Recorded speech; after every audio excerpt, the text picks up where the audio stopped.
दोस्तों पिछली वीडियो मैंने आपको बताया था कि आप स्पाइस मनी ऐप में AEPS withdrawal, AEPS balance inquiry, AEPS settlement और एईपीएस मिनी स्टेटमेंट के ऑप्शन को कैसे यूज़ कर सकते हैं। सो अगर आपने इस वीडियो को अभी तक नहीं देखा है तो इस वीडियो का लिंक यहाँ पे आई बटन पे आपको मिल जाएगा। आप चाहें तो यहाँ से उस वीडियो को देख सकते हैं। आज की इस वीडियो में मैं आपको स्पाइस मनी ऐप से डीएमटी करने का फुल प्रोसेस बताने वाला हूँ। स्पाइस मनी ऐप में आपको 3 तरह के डीएमटी करने के ऑप्शन मिलते हैं। Number 1 BC money transfer, number 2 spice money DMT और number 3 YBL DMT. YBL DMT से आप किसी भी बैंक अकाउंट में 2 लाख रुपए तक का मनी ट्रांसफ़र कर सकते हैं, जबकि स्पाइस मनी और बीसी मनी ट्रांसफ़र से आप 50-50 हज़ार रुपये तक का मनी ट्रांसफ़र किसी भी बैंक अकाउंट में कर सकते हैं। वाईबीएल डीएमटी को यूज़ करने के लिए आपको ई-केवाईसी करवाना पड़ता है। ई-केवाईसी करना बहुत ही आसान है। स्क्रीन पर दिए गए ईमेल आईडी पर आपको अपना सेल्फ अटेस्टेड आधार कार्ड और सेल्फ अटेस्टेड पैन कार्ड के कॉपी को भेजना होता है। 4 से 5 दिन के अंदर में आपका YBL DMT e-KYC successfully complete हो जाता है। इन 3 तरह के डीएमटी करने के ऑप्शन में डीएमटी करने का प्रोसेस बिल्कुल सेम है। जब आप इनमें से किसी भी डीएमटी के ऑप्शन पर क्लिक करते हैं तो आपके सामने डीएमटी करने का इंटरफेस बिल्कुल सेम आता है। यानी कि अगर आप एक ऑप्शन से डीएमटी करना सीख लेते हैं तो आप इन तीनों ऑप्शन से डीएमटी आसानी से कर सकते हैं। सो इस वीडियो में आपको बताऊंगा कि आप वाईबीएल डीएमटी की मदद से डीएमटी कैसे कर सकते हैं, तो आप आसानी से स्पाइस मनी डीएमटी और बीसी मनी ट्रांसफ़र से भी डीएमटी करना सीख जाएंगे। तो सिंपली आपको वाईबीएल डीएमटी पर क्लिक करना है। आपके सामने इस तरह का इंटरफेस आएगा। सबसे पहले यहाँ पे आपको सेंडर को ऐड करना होता है। सेंडर यानी कि आपका कस्टमर, वो कस्टमर जो किसी के बैंक अकाउंट में पैसे को भेजना चाहता है।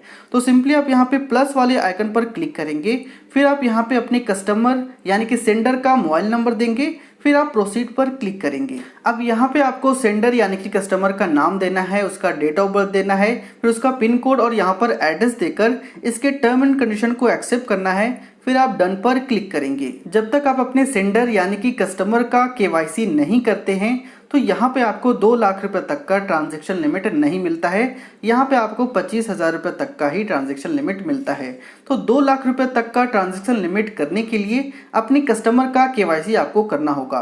केवाईसी करने के लिए यहाँ पे आपको अपग्रेड केवाईसी पर क्लिक करना है। फिर आप डू ई-केवाईसी पर क्लिक करेंगे। फिर यहाँ पे आपको अपने कस्टमर का आधार कार्ड नंबर देना है। फिर आप यहाँ पे अपने फिंगरप्रिंट डिवाइस को सेलेक्ट करेंगे। आपके पास अगर मॉर्फो है तो आप मॉर्फो सेलेक्ट कर सकते हैं। मेरे पास मंत्रा है तो मैं यहाँ पे मंत्रा सेलेक्ट करूँगा।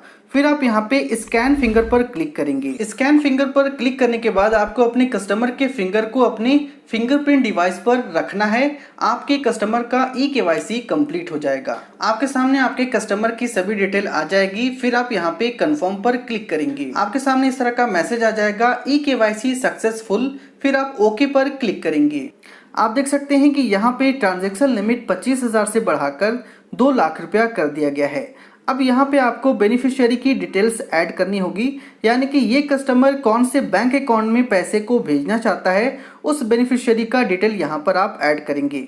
बेनिफिशियरी को ऐड करने के लिए आप यहाँ पे प्लस वाले आइकन पर क्लिक करेंगे, फिर ऐड न्यू बेनिफिशियरी पर क्लिक करेंगे। फिर यहाँ पे आप बेनिफिशियरी का नाम देंगे, उसके बैंक अकाउंट का नाम लिखेंगे, फिर उसका अकाउंट नंबर लिखेंगे, फिर उसका आईएफएससी कोड यहाँ पे ऑटोमेटिक आ जाएगा। अगर आपके पास आईएफएससी कोड है तो उसे भी आप यहाँ पर इंटर कर सकते हैं। यहाँ पे मोबाइल नंबर, ईमेल आईडी और रिमार्क्स देना ऑप्शनल है। इसे आप दे भी सकते हैं या आप इसे छोड़ भी सकते हैं। फिर आप यहाँ पे ऐड बेनिफिशियरी पर क्लिक करेंगे। ऐड बेनिफिशियरी पर क्लिक करते ही आपके सेंडर यानी कि आपके कस्टमर के मोबाइल नंबर पर एक ओटीपी चला जाएगा। उस ओटीपी को यहाँ पर आप इंटर करेंगे। फिर आप सबमिट पर क्लिक करेंगे।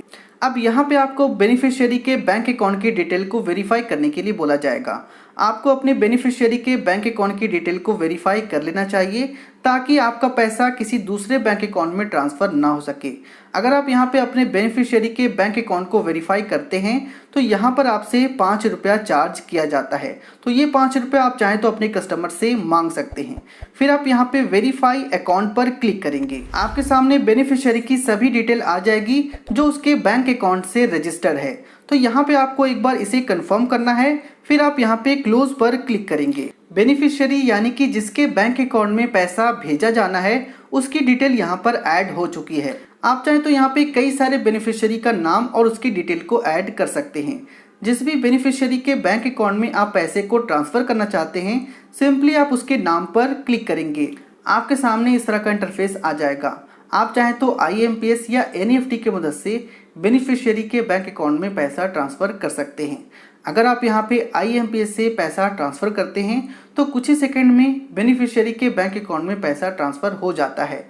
लेकिन अगर आप यहाँ पे NEFT से पैसा ट्रांसफ़र करते हैं तो बेनिफिशियरी के बैंक अकाउंट में पैसा जाने में 1 दिन तक का समय लग सकता है। तो सिंपली आपको यहाँ पे IMPS ही सेलेक्ट रहने देना है। जितना अमाउंट आप बेनिफिशियरी के बैंक अकाउंट में भेजना चाहते हैं उस अमाउंट को आप यहाँ पर लिखेंगे। फॉर एग्जाम्पल मुझे यहाँ पे 500 रुपीज़ भेजना है तो मैंने यहाँ पे 500 लिख दिया है। आप चाहें तो यहाँ पे 2 लाख रुपये तक का भेज सकते हैं। चूँकि मेरे वॉलेट में पैसा उतना नहीं है इसीलिए मैं यहाँ पे कम पैसा भेज रहा हूँ। फिर आप यहाँ पे सेंड मनी पर क्लिक करेंगे। आपके सामने सभी डिटेल आ जाएगी कि यहाँ पर आपसे कितना चार्ज काटा जाएगा, कितना आपको कमीशन मिलेगा, वो सारी डिटेल यहाँ पर आपके सामने आ जाएगी। तो इसे देखने के बाद आपको यहाँ पे सिंपली कंफर्म पर क्लिक करना है। फिर यहाँ पे आप अपने ट्रांजैक्शन पैटर्न को एंटर करेंगे। कुछ सेकंड यहाँ पर आपको वेट करना है। आप देख सकते हैं कि यहाँ पे ट्रांजैक्शन सक्सेसफुली कंप्लीट हो गया है और आपके सामने यहाँ पे रिसिप्ट भी आ गया है। आप चाहें तो इस रिसिप्ट को प्रिंट भी कर सकते हैं या आप चाहें तो अपने कस्टमर को शेयर इनवॉइस पर क्लिक करके इस इनवॉइस को शेयर भी कर सकते हैं। आप देख सकते हैं कि मेरे स्पाइस मनी वॉलेट में 561 रुपीज़ समथिंग था। अब यहाँ पे मेरे स्पाइस मनी वॉलेट में 61 रुपीज़ ही बचा है, यानी कि मेरे स्पाइस मनी वॉलेट से 500 रुपीज़ कट कर दिए गए हैं। आप चाहें तो यहाँ पे हिस्ट्री पर जाकर ये देख सकते हैं कि आपको यहाँ पर कितना कमीशन मिला है, कितने चार्जेस आपसे काटे गए हैं और यहाँ पर आपने कितना पैसा भेजा है। तो आप देख सकते हैं कि मैंने यहाँ पे अभी 500 रुपीज़ ट्रांसफ़र किए हैं और मुझसे यहाँ पे 10 रुपया चार्ज किया गया है। फिर मुझे यहाँ पे कमीशन के तौर पर 10 रुपया दे दिया गया है। फिर यहाँ पे TDS भी जो कटा है वो भी यहाँ पर आपको बता दिया जाता है। ठीक इसी तरह से आप चाहें तो स्पाइस मनी DMT या BC मनी ट्रांसफ़र से किसी भी बेनिफिशियरी के बैंक अकाउंट में आप पैसा आसानी से ट्रांसफ़र कर सकते हैं और आप अपने कस्टमर से जितना चाहें आप उसे चार्ज कर सकते हैं।